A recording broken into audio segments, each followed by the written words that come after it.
Hey guys, welcome to a new video. We haven't done like a specific role in a long time, honestly, like ranking them or a tier or anything. I've kind of stopped doing them and just do best champions, but I guess if you want more of those for different roles, let me know down below. But anyway, we're going to look at AD carry today as that is my main role. We're going to do it a bit differently though. I'll rank them all in a second, but first I actually asked Deadly, the challenger rank 1 AD carry we did a video with recently. I think he's ranked 5 right now or something, but he's still really good, to give his current top 5 for solo queue and why they are so good. So top 5 from Deadly then. Number 1, Caisson. According to Deadly, the most broken champion in the game at the moment and overbuffed as well. Pickle ban in every single challenger game. Really high damage output from her Q in lane and her passive if you proc that as well. Good poke damage from a high base damage on her W. And also because you're both AP and AD damage, tanks find it really hard to shut you down and build defense. They have to build both armor and magic resist. One of the biggest things is you can easily snowball the game with the damage and her ultimate as well. She works really well with basically any support and in any game. Number 2, surprisingly for me, was Jin. Really high damage output now if you can get ahead and you can build and use the new Rage Blade. Without Rage Blade, he is not going to be up here, but he can set up fights with his W or his ultimate slow, which is great. His laning phase is really strong, so it's quite easy to get kills. But the fact that Rage Blade just gives him a crazy amount of AD, it boosts his teamfight power insanely well. Number 3, Ezreal. The same reasons as any time he says he's so good. Quickest spikes in the game, and games are becoming shorter this patch as well. What he means by that is you get your items before every other AD carry, basically. You also have a good laning phase with decent damage, a really safe AD carry, and in Deadly's words, you can 1v2 bot lane if your support ints. So number 4, Xayah then. Could be higher if you're paired up with Rakan. Even after the W nerf, she has a lot of safety and damage packed in together.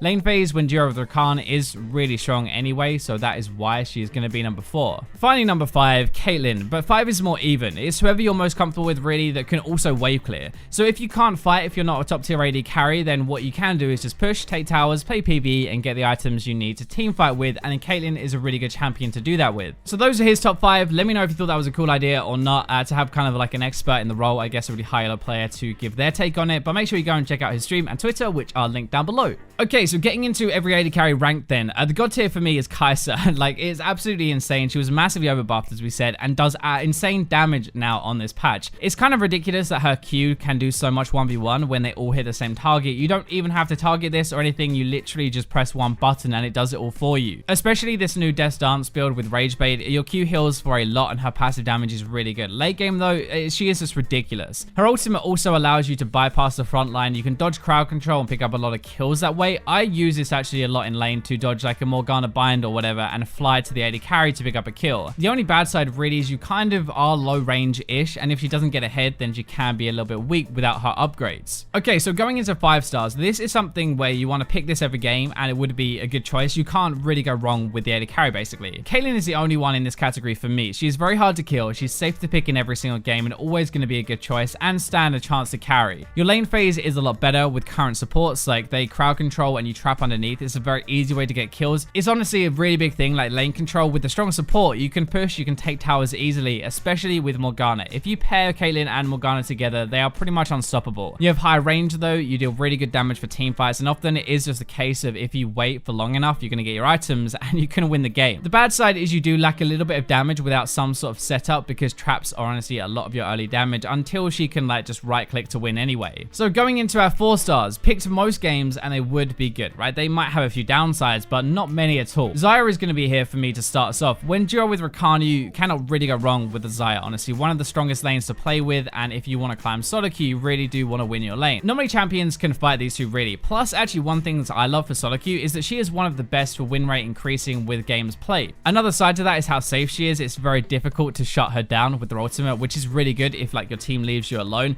You have high damage, you have the snare as well with your E, which can set up a lot of things, but it's also really good follow-up for your support, which lets you fight a little bit more in lane phase. The bad side is that Xayah is a little bit more difficult to pick up and play than other AD carries, and not ideal either when you're behind. So I'm going to put Jin here as well, basically because of what Deadly said. Rage Blade is way too good on him, but I have seen a few rioters tweet saying that the AD that gained with your passive and stuff might be bugged actually. It's giving you too much, but I guess we'll have to see if they change that. He does have a really strong lane phase. He's always had this. He can push well. He's difficult like to fight with that much damage as well. He's able to provide more than just damage though, which is really good. His W like can catch people in team fights, like mid game game, it can lead to good teamfight engages or even just in ganks and stuff. If you get behind though and you don't get rage bait, or you can't stack that in a fight, which isn't particularly easy, he's still got the same issues as always. Like, he can't really get through the front line. One that might surprise you a bit more is Jinx though. She's been quietly strong this patch and pops off a lot more now since the mid-game buffs. I don't think she can ever be 5 stars when you can shut her down early, but if you don't, she will do a stupid amount of damage. She's got these AoE crits, right? She's very straightforward to play. You just have to sit in rocket form and it does the work for you, really, at a basic level at least.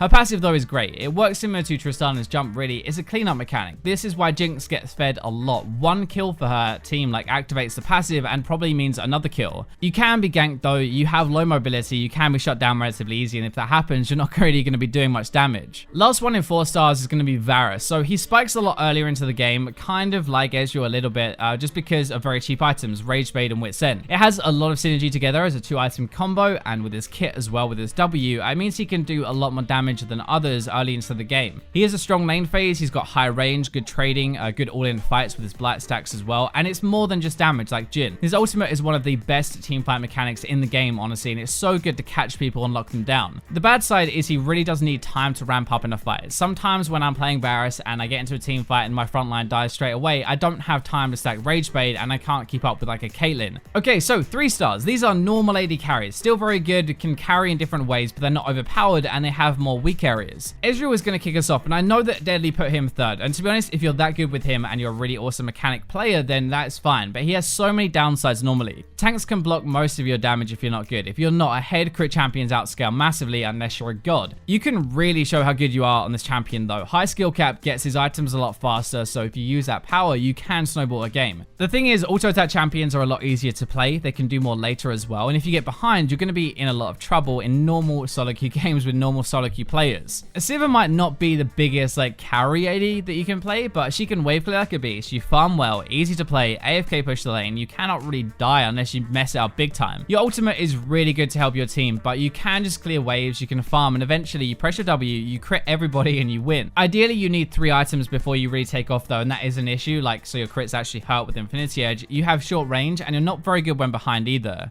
It feels weird putting Tristana in this category, and honestly, you might want to put her a bit lower at the same time, but she's very safe and probably one of the best AD carries to get carried with by your team. She's at 3 stars because of the nerfs, really. She can't get ahead or carry as easily as before anymore, but she does have like insane mobility. It definitely helps a ton. She's very safe. She can go in and out of trades in lane too. She's also still insane late game, right? Or she can get ahead at least. Same cleanup mechanic that we talked about with Jinx. You get 1 kill, you're likely going to get another. Honestly, the biggest downside is that you get stomped early way more than you did before now. Her win rate is absolutely terrible before 30 minutes on average. Twitch is another one who used to be like god tier, and he's absolutely insane late game still, but past 30 minutes at least, and he is one of the best at that point, no doubt. The issue is getting there. The game has sped up recently and he gets left behind too easily. Your team fight is really good though, and catching people as well, basically being like able to snowball a game in his favor if he's ahead. I don't think you really have a strong enough lane though to fight these sick lanes, especially like the duos. I think like stick him against a Caitlyn and Morgana and it's going to be such a hard game. It can be a really good pick, it can be a really bad pick. It really depends on the game, but if you get late enough, he is going to carry. Vayne is kind of a similar deal actually. Really good later, but games are faster now normally, and the support meta is actually quite hard for her to deal with as well. They're going to lock her down and try and kill her. The carry potential with Vayne is obviously still ridiculous. If she gets fed, it's pretty done, and you can like pretty much 1v9. She needs to dive into fights to do any damage though, and that can be quite hard in this meta at the moment, and other AD carries are spiking a lot faster than she does, like Varus, even Zyra, I guess. They'll do more work in these early fights for quite a while till she gets more items. So Misfortune is going to be 3 stars, but if you're gold, silver, or bronze, I'd put her at 5 stars. She has a lot of downsides, so you can't really put her higher up, but at lower ranks, they aren't as big of a deal. Games running a bit faster, laning means a bit more. That's perfect for Misfortune. She was buffed recently as well, but her lane poke, her ultimate damage have always been like the biggest strengths really. The fact that she has no mobility means people can easily dive on top of her and shut her down early. She kind of needs to be ahead, and also in team fights, it sounds weird, but she really stuns herself to use her ultimate. It sounds like a really weird way of putting it, but she has to stand still while using it, and it makes it very easy to focus you if you don't position properly, but that's not really a big deal at lower ranks. Draven is going to round out at 3 stars. He relies on getting ahead normally if he wants to do anything, at least for most Draven players. A really good Draven though could obviously be a lot higher than this in this video and stomp people, but overall he can get shut down a little bit too easily. His damage early is really high, especially with Conqueror. It's absolutely insane. People do not expect to get burst that hard at all. He has no mobility though, and it's hard to kind of kill people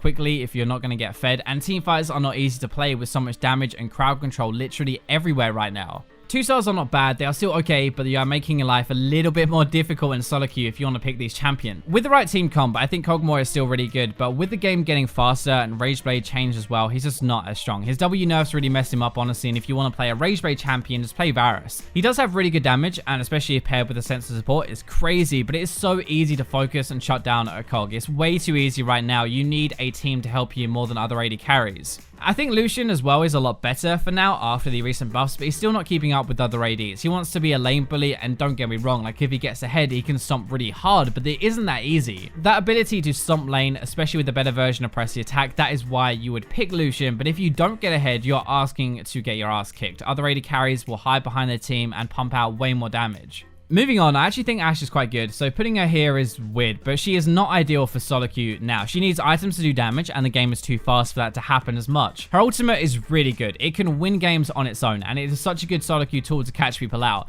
Sadly, you trade having a sick ultimate for a lack of damage and solo carry potential, and right now that trade is most of the time way too big. 1 star, last one, Calista. They nerfed Calista really hard. She cannot keep up with other AD carries and has one of the worst win rates I have seen on an AD for a very long time. It was because she was a problem in pro play, but it crushed her for solo queue as well. If you can get ahead, you can still win, but it is way more difficult now, and it rarely comes from a 2v2. Because you cannot reliably get ahead yourself anymore, you just get outscaled most of the time way too easily. So anyway, let me know what you think of this new kind of style of tier list if you want them for other roles as well. This is as general as I can make it, but remember, a lot of it comes down to how good you are with the champion as well. Good luck in your games, but for now, I'll leave you with the robots.